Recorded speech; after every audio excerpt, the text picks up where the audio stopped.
Vamos para o estudo dessa noite. Já peguem aí a Bíblia, abram no Apocalipse, como vocês bem sabem, né? E hoje nós vamos estudar aí o livro do Apocalipse, o capítulo de número 7. Na semana passada, nós estudamos aí o capítulo 6, né? Nós estudamos sobre os selos do Apocalipse. E hoje, então, nós vamos estudar aí sobre o capítulo 7. Para a gente entender o capítulo 7, nós precisamos entender e lembrar o contexto. Como eu falei, nós já vimos na semana passada, mas nunca é demais lembrar de que o capítulo 7 inteiro, ele é ali uma pausa nos 7 selos, uma pausa entre o sexto e o sétimo selo, para explicar uma pergunta, na verdade, responder uma pergunta que é feita no capítulo 6, o verso 17. Que vocês lembram ali o contexto, né, de que se abre o sexto selo, então acontece todos aqueles fenômenos que nós vimos que são literais ali, por causa daquele como, sangue, enfim, aquela palavrinha-chave. E aí, então, os ímpios começam a correr ali para os montes, para os rochedos, e dizer, caiam sobre a gente. E aí, no verso 17, eles fazem uma pergunta, eles dizem assim, porque chegou o grande dia da ira deles, e quem é que pode suster-se? Então, aqui nós estamos num contexto pré-volta de Jesus. Você sabe que a abertura do sétimo selo é a volta de Jesus. Então, nesse contexto pré-volta de Jesus, nesses sinais ali, antes da volta de Jesus, os ímpios, então, fazem essa pergunta. Quem é que vai poder sobreviver a esses últimos momentos aí da história da Terra? E o capítulo 7, então, surge respondendo essa pergunta. Quem é que pode suster-se? E então nós encontramos, hoje nós vamos ver aqui a resposta sobre quem são esses que podem suster-se, que vão conseguir sobreviver a isso. Nós não podemos esquecer, e é muito importante nós termos em mente, que o capítulo 7, ele existe apenas para responder essa pergunta. Esse é o objetivo do capítulo 7. Quando se fala aqui dos 144 mil e da grande multidão, tudo isso está sendo para responder a pergunta do capítulo 6, verso 17. Isso é muito importante, porque aí nós entendemos, já de cara, que esse povo que nós estamos falando aqui não é nenhum povo lá do Antigo Testamento, não é os salvos de toda a história, não é os salvos do Novo Testamento, mas sim um povo específico que vai viver nos últimos dias da Terra, que vai estar de pé no dia em que Jesus voltar. Entenderam?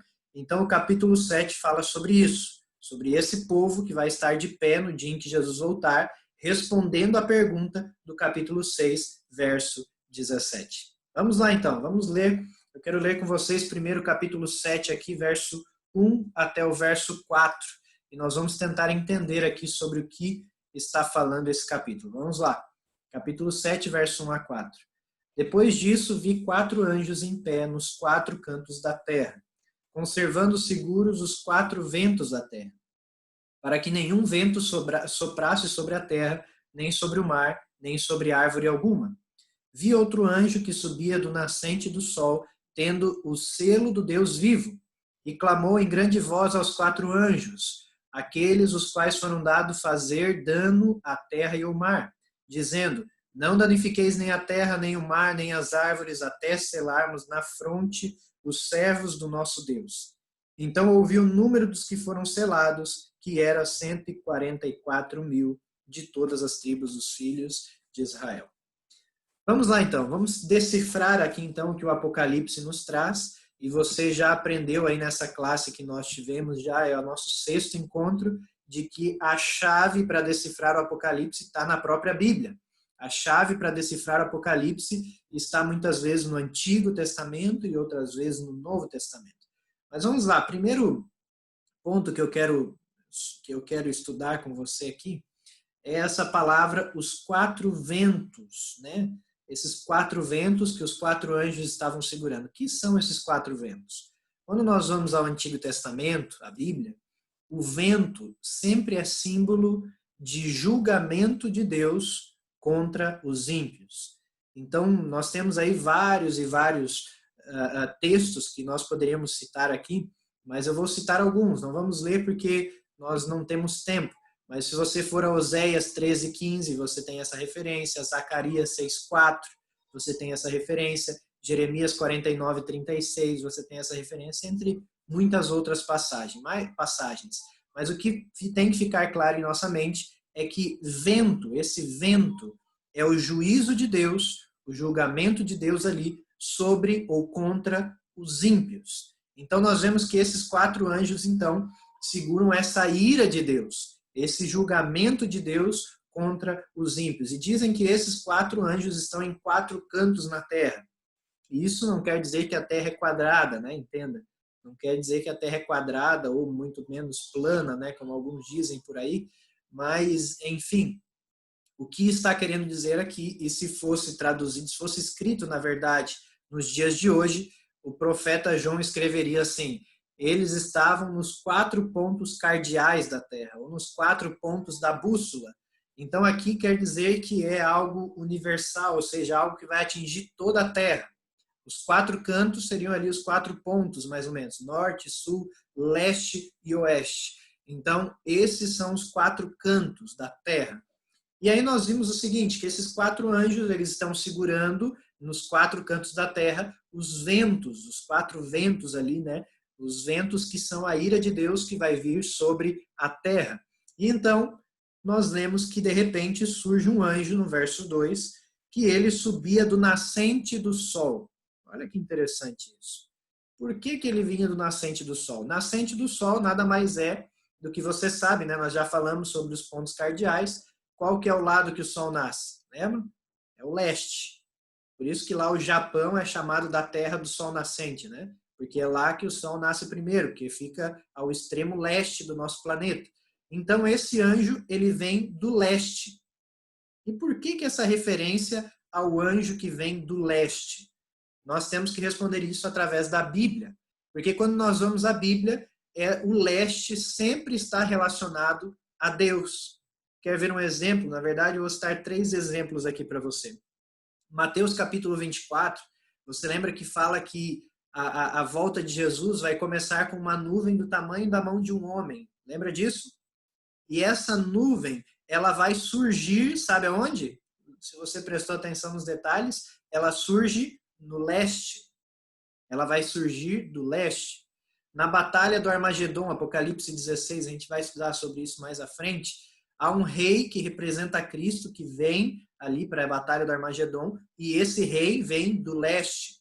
Lucas, no Evangelho de Lucas, ele chama Jesus como o sol nascente, ou seja, a linguagem bíblica, sol nascente, ou lugar que nasce o sol, se refere ao leste. Então nós vemos várias referências de que o leste faz referência a um lugar de Deus. Então, esse anjo, ele vem do leste, simbolizando que ele vem de onde Deus está. Ele vem comissionado por Deus. Então, ele vem comissionado por Deus e agora ele diz para os anjos que segurem o vento um pouquinho mais. Ele diz, aguenta aí, segura um pouco mais os ventos, porque nós precisamos selar ainda o povo de Deus. Então, por quanto tempo nós temos que... Eu vou repetir algumas coisas básicas para afirmar na nossa mente, porque é importante no final. Por quanto tempo, então, os anjos têm que segurar os ventos? Até que acabe o selamento de Deus. E o que é o selamento do povo de Deus?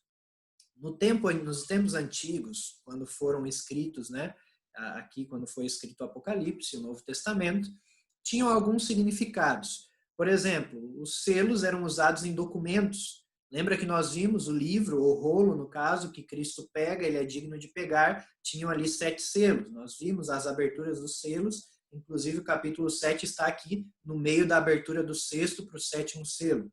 Então, o selo era colocado em documentos por vários motivos. Os principais era para validar aquilo que estava escrito, ou seja, eu escrevi um documento e pus ali o meu selo para dizer isso aqui é verdade, foi eu que disse. E o mais comum era para proteger ali o pergaminho de ser adulterado, que é o caso aqui que nós temos nos selos do Apocalipse, porque os selos estavam por fora. E aí eram 7 selos para impedir que a mensagem fosse adulterada. Mas o objetivo principal que nós temos dos selos nessa época era designar propriedade. Ou seja, até hoje, né, isso serve. Quando você tem uma Bíblia, por exemplo, muitos têm uma Bíblia parecida com essa aqui que eu tenho. Só que como que você sabe que ela é minha? Porque se você abrir aqui na primeira página, tem uma parte que diz aqui, pertence a, e aí eu escrevi meu nome. Coloquei ali meu nome, coloquei o selo. Então, isso faz com que a Bíblia pertença a mim. Então, o principal objetivo do selo, ou do selamento, é designar propriedade. E em 2 Timóteo, capítulo 2, verso 19, nós temos lá dizendo que Deus ele tem um povo selado, e não só lá, mas em vários outros lugares, como, por exemplo, Efésios, capítulo 1, nos diz que quando nós viemos até Deus, nós somos selados pelo seu Espírito, nós recebemos o Espírito, e então somos selados pelo seu Espírito e recebemos então a salvação. Mas eu pergunto para você, será que nós então, quando viemos até Deus e somos selados por Ele, nós recebemos o selo uma vez e ele vale para sempre? No mesmo livro de Efésios e em vários outros lugares da Bíblia, eu citei aqui Efésios capítulo 1, quando você vai ao capítulo 4, verso 30, o apóstolo Paulo deixa claro de que esse selo pode sim ser retirado de nós, se nós não seguimos a vontade de Deus. Mas eu quero fazer outra pergunta. Nós estamos falando sobre o selamento aqui. Quando começou o selamento do povo de Deus? Nós vimos que aqui em Apocalipse 7 está na reta final, está nos últimos momentos desse selamento. Mas quando que começou o selamento do povo de Deus? Nós vimos que o apóstolo Paulo, no livro de Efésios, fala sobre o selamento do povo de Deus. Então, na época do apóstolo Paulo, o povo de Deus já estava sendo selado. Então, nós entendemos que o selamento do povo de Deus, pelo próprio Efésios, diz que é através do Espírito Santo. Então, o selamento do povo de Deus começou ali no capítulo 5, lembra? Quando Jesus é entronizado, quando o Espírito Santo vem a essa terra, então, ali começa o selamento do povo de Deus. E então, nós encontramos, então, o Espírito Santo atuando aqui na terra, e ali se inicia o selamento do povo de Deus. E esse selamento vai até um pouco antes da volta de Jesus. Só que um pouquinho antes da volta de Jesus, vai haver um clímax, um ponto alto desse selamento. E é sobre esse ponto alto que Apocalipse 7 fala. E depois nós vamos estudar no capítulo 16 e 17 também sobre esse clímax. E quando nós vamos ao capítulo 13, nós vemos que há um outro selamento, que é a marca da besta. Então, Satanás também vem selando os seus servos, o seu povo.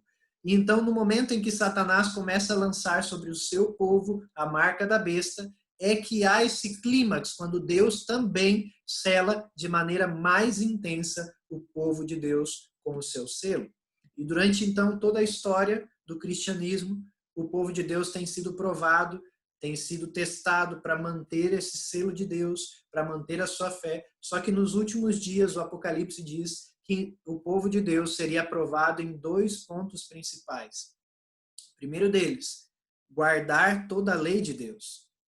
Nós temos lá os capítulos 12, verso 17 do Apocalipse, 14, 12, que nós usamos muitas vezes em estudo bíblico para entender quem é o povo de Deus. E lá diz que o povo de Deus faz o quê? Guarda os mandamentos de Deus e tem o testemunho de Jesus. Então, o primeiro ponto, guardar a lei de Deus. Mas há um segundo que é mais específico. Porque o povo de Deus não será tentado apenas a infringir a lei como um todo, mas principalmente um mandamento, que é o sábado. No livro do Apocalipse isso é muito claro.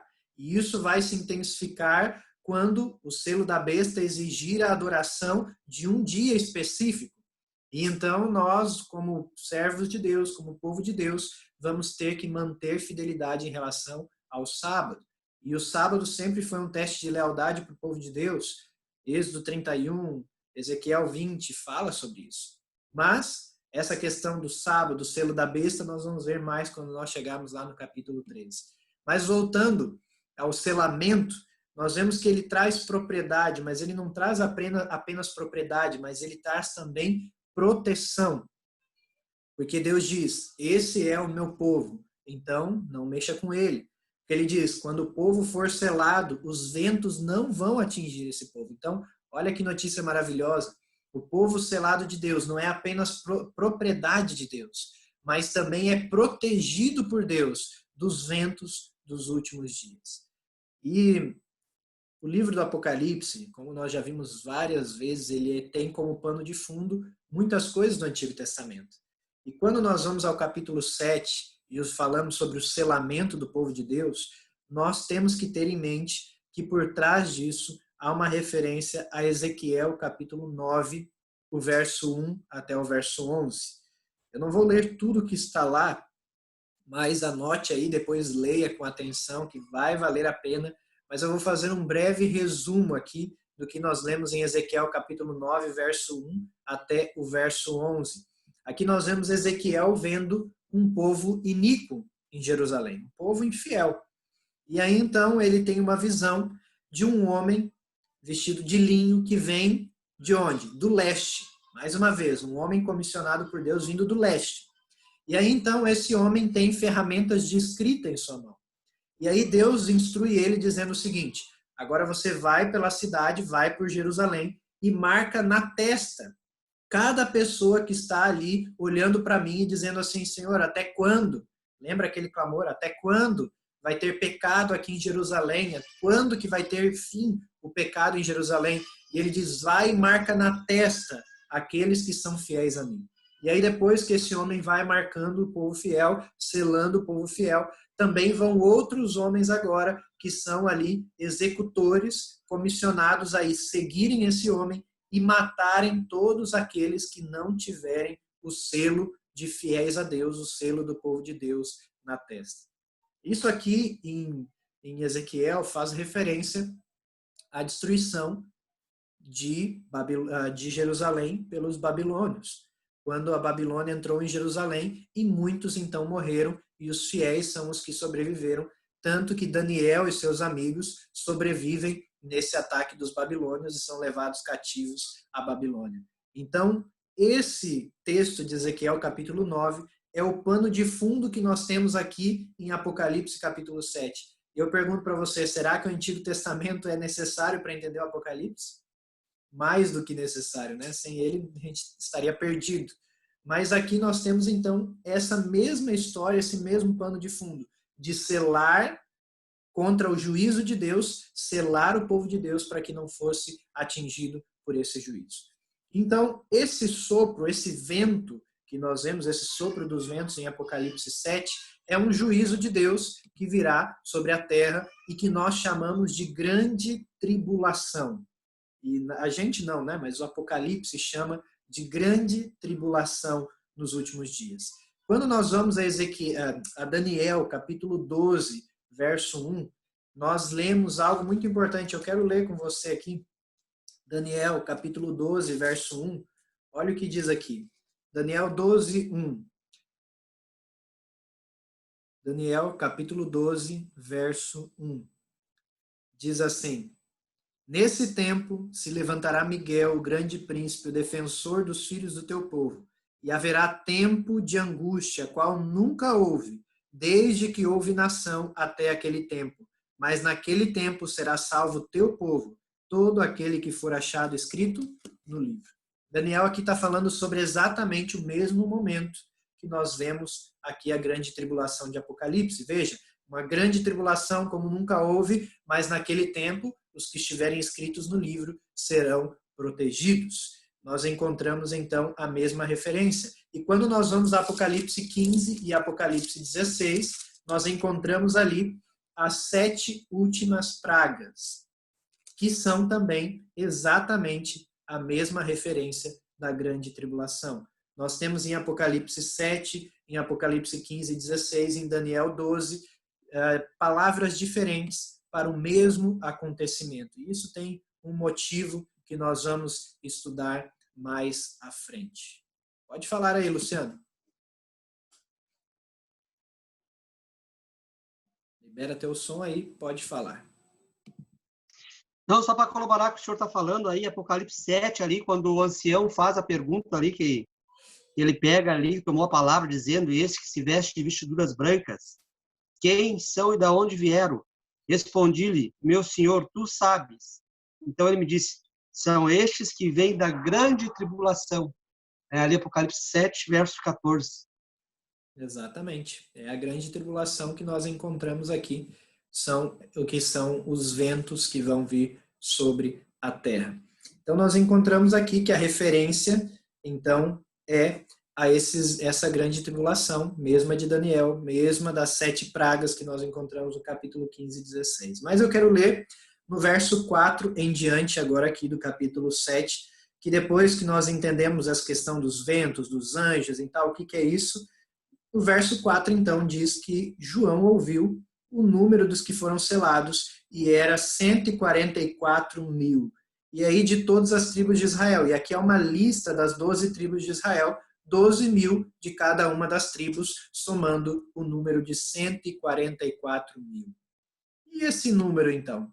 O que quer dizer? Muitas pessoas aí se perguntam e montam teorias sobre os 144 mil, mas esse número, será que é literal ou é simbólico? O que vocês acham? É literal ou é simbólico?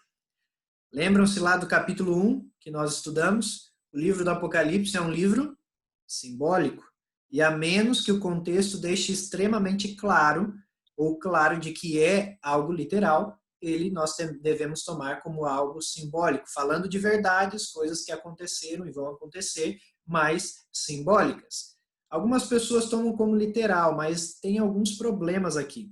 Porque se você toma o número 144 mil, porque diz que esses 144 mil seriam das 12 tribos. Se você toma os 144 mil como literal, você precisa tomar as 12 tribos como literais também.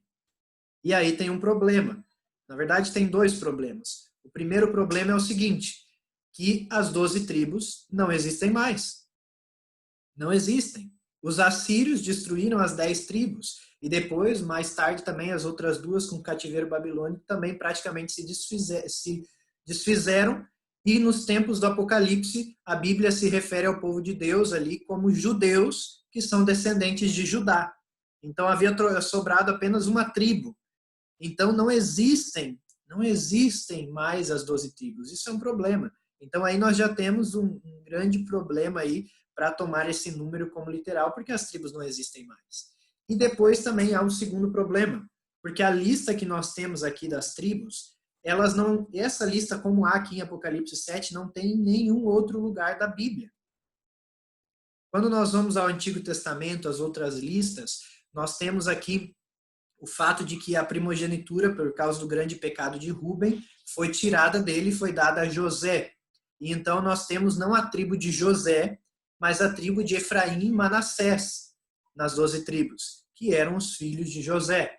E também Levi não aparecia nessa contagem, porque Levi foi a tribo dos levitas, que tinham o ministério sacerdotal, ou seja, eles não tinham, então, ali privilégio, não tinham direito a ter terras.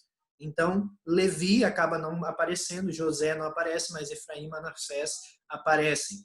Mas quando nós vamos aqui à lista do Apocalipse, de Apocalipse capítulo 7, nós vemos algumas coisas diferentes, porque, por exemplo, aqui não há a tribo de Efraim e nem a tribo de Dan, que aparecem em todas as outras listagens. Porém, aqui, então, aparece a tribo de José e a tribo de Levi, que não aparecem nas outras. O porquê disso? Quando nós vamos ao livro de Juízes, mais uma vez ao Antigo Testamento, e também estudamos um pouquinho da tradição judaica, nos é dito que a tribo de Dan foi a primeira das 12 tribos a se entregar à apostasia, a se afastar de Deus. A tradição, na época que foi escrito o livro do Apocalipse, a tradição judaica, dizia que o anticristo viria da tribo de Dan. Então as pessoas no tempo de Apocalipse acreditavam que o anticristo viria da tribo de Dan, porque foi a primeira das tribos a apostatar. Também no livro de Oséias, quando o profeta Oséias, Deus fala através do profeta Oséias, a tribo de Efraim é mencionada como símbolo da apostasia em Israel. Então essas 2 tribos, tribo de Dan e tribo de Efraim, são tribos que apostataram. Então a lista do Apocalipse capítulo 7 não é uma lista histórica das 12 tribos, mas uma lista teológica, porque aqui só há referência ao povo fiel de Deus. Não as tribos, mas o povo fiel de Deus. Por isso que nós temos um problema. Aqui não é literal, mas é sim simbólico, porque as 12 tribos não existem mais e as 12 tribos que estão listadas aqui nem são as que tem em outros lugares da Bíblia, mas sim aquelas que foram fiéis a Deus, ou seja, aqui é um símbolo do povo fiel de Deus. Mas vamos ao número. Por que 144 mil? Você tem aqui 12 tribos, de cada tribo foi chamado 12 mil. Então, o número 144 mil, você faz a seguinte conta: 12 vezes 12 vezes 1000. E aí você chega aos 144 mil. O número 12, nós já aprendemos lá nos 24 anciãos, lembra? Que o número 12 é o símbolo do povo de Deus. 12 no Antigo Testamento, que eram as 12 tribos, e 12 no Novo Testamento, que eram os 12 apóstolos. Então você já tem 12 vezes 12, um símbolo do povo de Deus. Mas aí depois vem vezes 1000. E esse 1000 significa o quê? Certa vez, um ancião da igreja perguntou para mim, disse, pastor, o pessoal sempre fala dos 144 mil, que é 12 vezes 1000, fala que é 12 do povo de Deus no Antigo, 12 do povo de Deus no Novo, mas ninguém explica o que é o 1000. O que é esse 1000, pastor? E eu tive que estudar para poder responder para ele. Mas eu quero que você entenda, e é muito legal aqui. Esse 1000, na verdade, é uma das chaves para entender sobre o que os 144 mil estão falando, sobre o que Apocalipse 7 está falando. Quando você vai a essa palavra 1000, é a palavra referente, a mesma palavra que significa no hebraico Elef. E essa palavra, Elef, em um contexto de guerra, ela simboliza literalmente 1000, em um contexto de guerra, ela simbolizava um exército de 1000 soldados. Então, esse exército de 1000 soldados era uma unidade militar básica. Quer ver um exemplo? Vamos lá para números. A gente está falando de números, né? Não poderíamos ir para outro capítulo, outro livro, perdão, da Bíblia, senão números. Capítulo 31. Capítulo 31, verso 4 a 6, aqui no contexto do exército de Israel, do povo de Israel, indo lutar contra os midianitas. Números, capítulo 31, verso 4 ao verso de número 6. Quero que você acompanhe comigo aqui o que diz. Olha só. 1000 homens de cada tribo, entre todas as tribos de Israel, enviareis à guerra. Assim, dos milhares de Israel foram dados 1000 de cada tribo, 12.000 ao todo, armados para a guerra. Mandou-os Moisés à guerra de cada tribo 1000, a estes e a Finéias, filho do sacerdote Eleazar, o qual levava consigo os utensílios sagrados, a saber, trombetas para o toque de rebate. Então, aqui eu separei um ponto, mas toda vez que o povo de Israel o exército ali do povo de Israel era unido para guerrear, eles eram separados em exércitos de 1000. Sempre eram contados em exército de 1000. Aqui eu citei um exemplo, e se você for a todos os outros exemplos de guerra no Antigo Testamento, você vai ver esse mesmo ponto. E então, os 144 mil significam 12 vezes 12, o povo de Deus, e esses 12 vezes 12 com 1000, que significa que o povo de Deus aqui está em formação militar. Ou seja, esses 144 mil são 144 mil unidades militares do povo de Deus, prontas para entrar na grande tribulação, nas 7 pragas, na batalha do Armagedon. Então aqui João ouve os 144 mil, ou seja, que o povo de Deus está armado em formação de batalha, em formação de exército, para enfrentar a grande tribulação. Então aqui nós vemos que ele retrata então nessa visão a igreja militante pronta para entrar na grande tribulação. E então aqui há uma pausa porque o capítulo 7 não está falando sobre a grande tribulação. João vai falar sobre a grande tribulação lá no capítulo 15 e 16, quando ele fala das 7 pragas. Então aqui ele está só respondendo a pergunta do capítulo 6, verso 17. Então por isso que após terminar ali a contagem das tribos, então ele entende que os 144 mil estão em formação de guerra, o povo de Deus está em formação de guerra, e então a visão para, e agora ele vai ver outra coisa. E eu quero ler com você capítulo 7, verso 9 em diante. Olha o que diz lá, capítulo 7, verso 9 em diante. Depois dessas coisas, depois de ver os 144 mil, na verdade, ouvir, né, o número dos 144 mil, e é importante nós entendermos o seguinte, que quando ele ouve a contagem, porque lembra que no início o anjo diz, espera, segura aí os ventos, segura a grande tribulação, porque precisa selar todo o povo. E aí ele ouve o número. Imagina que eu digo assim, gente, peraí, a gente só vai começar a reunião quando todo mundo chegar.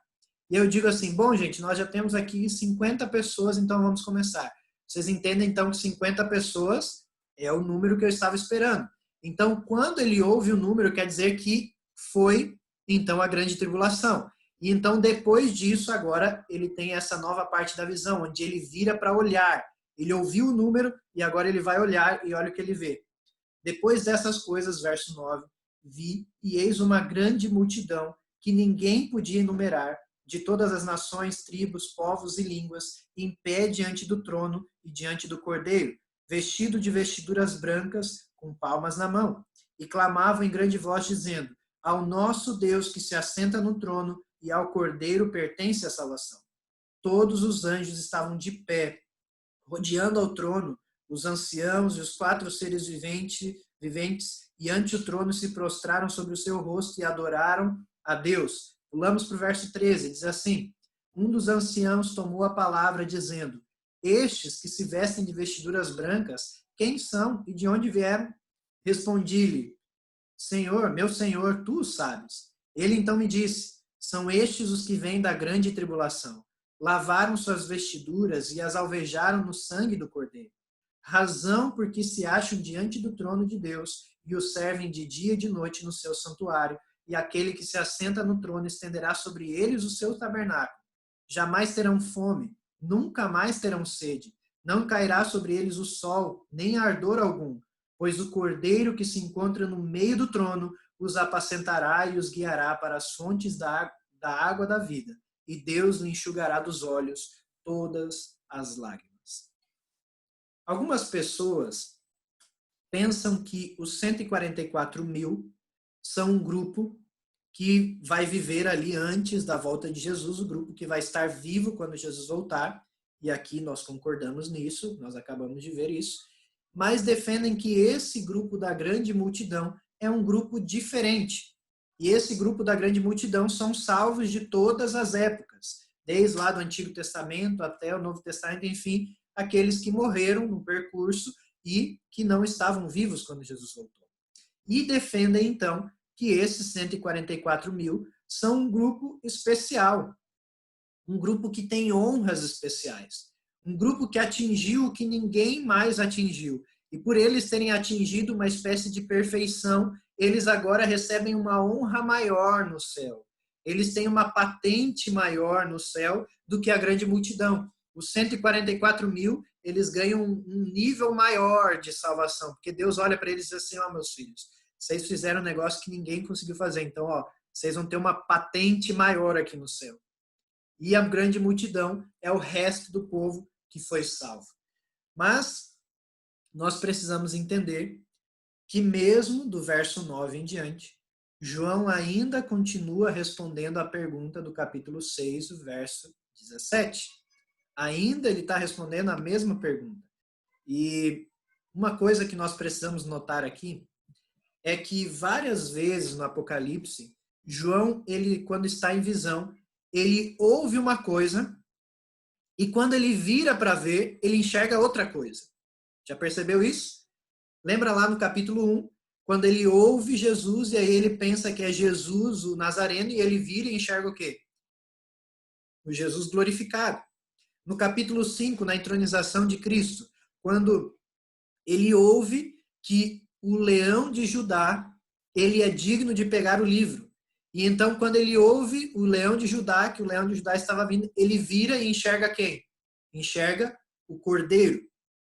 Mais à frente também, João, ele ouve que a meretriz está sobre muitas águas, e aí mais tarde, quando ele vira para ver a meretriz está sobre a besta. Isso acontece porque as coisas têm o mesmo significado. Jesus, por exemplo, lembra que a gente viu, é o leão e é o cordeiro. O leão quer dizer que ele venceu, o cordeiro é como ele venceu. Então, essa diferença é porque significam exatamente a mesma coisa, só que com símbolos diferentes. Então, veja aqui o contexto do capítulo 7. João ouve o número dos 144 mil. E então, os ventos são soltos, vem a grande tribulação, e quando ele olha, então, ele vê aqueles 144 mil, agora, não durante a tribulação, nem antes da tribulação, não em formação de batalha, mas ele vê eles saindo da grande tribulação. Lembra que nós lemos aqui no verso 14, o Luciano até citou antes, olha o que ele diz. Quando o ancião, verso 13, vamos ler desde o 13 de novo. Um dos anciãos tomou a palavra dizendo, e esses aí, a grande multidão, que se vestem de vestiduras brancas, quem são e de onde vieram? E João responde, então, meu senhor, tu que o sabes. Então ele disse, são estes os que vêm de onde? Da grande tribulação. Lavaram suas vestiduras e as alvejaram no sangue do cordeiro. Ou seja, aqui nós estamos falando exatamente sobre o mesmo grupo. Só que nos 144 mil, na primeira parte do capítulo 7, João vê o povo de Deus dos últimos dias em formação de batalha. E aí você enxerga uma questão, olha, imagine, bom, eu gosto de jogar futebol. Quando você junta ali umas 20 pessoas, e aí você começa a escolher o time. E aí você, um para cá, um para lá, um para cá, um para lá, e você entende bem certinho que tem ali 11 para cada lado. Agora, quando o jogo começa, você já não vê quantos que tem exatamente, porque você está ali no meio, a coisa está acontecendo. Então, quando o João olha em formação de batalha, eles estão ali em fileira. Ou você pode usar o mesmo exemplo da guerra, quando um exército vai para a guerra, como que ele está? Todo mundo em fila, no seu estandarte ali na frente, todo mundo organizadinho, e você pode contar exatamente quantos eles são. Agora, quando eles estão voltando da guerra, eles já não estão mais em fila. Você já deve ter visto filmes sobre isso. Eles estão de que maneira? Eles estão ali todos juntos, abraçados, comemorando, voltando, porque a guerra acabou. Agora, João diz que a multidão não pode se contar. Não quer dizer que ela é impossível de contar. Lógico que era bastante gente, que nós entendemos que os 144 mil não são literais. Mas ele está se referindo exatamente ao mesmo grupo. Mas agora eles já não estão mais em formação de batalha. Agora eles já estão com vestes brancas. Agora eles já estão vindo para receber então a vitória. Portanto, quando ele vê os 144 mil do capítulo 7, o verso 1 até o 8, ele vê ali a igreja militante entrando e pronta para entrar na grande tribulação, que são quando os ventos forem soltos. E quando ele olha, então, do verso 9 até o 17, ele agora não enxerga mais a igreja militante entrando na grande tribulação, mas ele enxerga a igreja triunfante saindo da grande tribulação. Que maravilha, né? Isso nos mostra que Deus não tem um clã especial, não tem um grupo especial, não tem uma elite no céu. Mas quando nós vamos ao texto, nós vemos que esses 144 mil, eles estão ali. Por quê? Porque eles receberam as vestes brancas, que nós lemos lá nas 7 igrejas, que Deus prometeu. E eles estão de vestes brancas, porque eles lavaram as suas vestes aonde? No sangue do Cordeiro. Então não há uma elite que vai ser mais beneficiada, mas todos que vão estar lá no céu só estarão por causa do sangue do Cordeiro. Então o capítulo 7 fala sobre esse povo, que vai ser o povo que vai suster-se, que vai estar em pé no dia em que Jesus voltar, respondendo à pergunta do verso 17 do capítulo 6. E então esse povo escolhido de Deus, que está em formação de batalha, que passa pela grande tribulação, mas que ao final sai vitorioso para receber então as suas vestes brancas e receber a salvação. Amém por isso? Isso é o que nós entendemos aqui no capítulo 7 do livro do Apocalipse. Alguma dúvida, pessoal, em relação ao que estudamos hoje? Fiquem à vontade para perguntar. Mas, quando nós vamos ao livro do Apocalipse, e a Bíblia, de maneira geral, é sempre apaixonante. Mas, assim, nós não sabemos exatamente aqui quem vão ser esses 144 mil, enfim, e isso não se apegue demais a isso. Mas nós sabemos que vai ser sim o povo de Deus nos últimos dias e que nós temos que nos empenhar para ser o povo de Deus. Se nós estivermos nos 144 mil, se nós estivermos de pé quando Jesus voltar, amém por isso. Mas Deus, ele vai dar a sua salvação, vai colocar vestes brancas em todos aqueles que se lavarem as suas vestes, os seus pecados no sangue do Cordeiro. Amém? E que nós possamos fazer parte dessa multidão de salvos. E aqui a Silvana colocou, graças a Deus que os 144 mil são simbólicos, né? Verdade, algumas pessoas dizem que são só 144 mil que vão estar lá no céu. Então, seria um problemão, né? Porque eu já teria muito medo de não estar nesses 144 aí, né? A fila ia ser grande, mas são simbólicos, um simbolismo do povo de Deus. 12 vezes 12, o povo de Deus em todas as épocas, vezes 1000, que quer dizer que o povo está em formação de guerra para entrar na grande tribulação. Vamos orar então, gente, para agradecer esse estudo que nós tivemos e a orientação do Espírito Santo nessa noite. Oremos. Querido Deus, muito obrigado, Senhor, porque o Teu Santo Espírito esteve conosco hoje quando abrimos a Bíblia e estudamos aqui sobre Apocalipse capítulo 7, os 144 mil, o Teu povo que estará de pé quando Jesus voltar. E nós queremos te pedir, Pai, que nós sejamos parte do Teu povo, que hoje nós sejamos selados com o Teu Santo Espírito e que o Senhor nos ajude, Pai, a vivermos conforme a Tua vontade, para que Jesus possa voltar muito em breve e para que nós possamos ir e viver a eternidade contigo, em um lugar onde nenhum mal vai existir, um lugar onde a paz e o amor reinarão para sempre. Abençoe cada família, cada pessoa aqui, Pai, que o Teu Santo Espírito dê uma bênção especial para cada um deles. É o que nós te pedimos em nome de Jesus. Amém.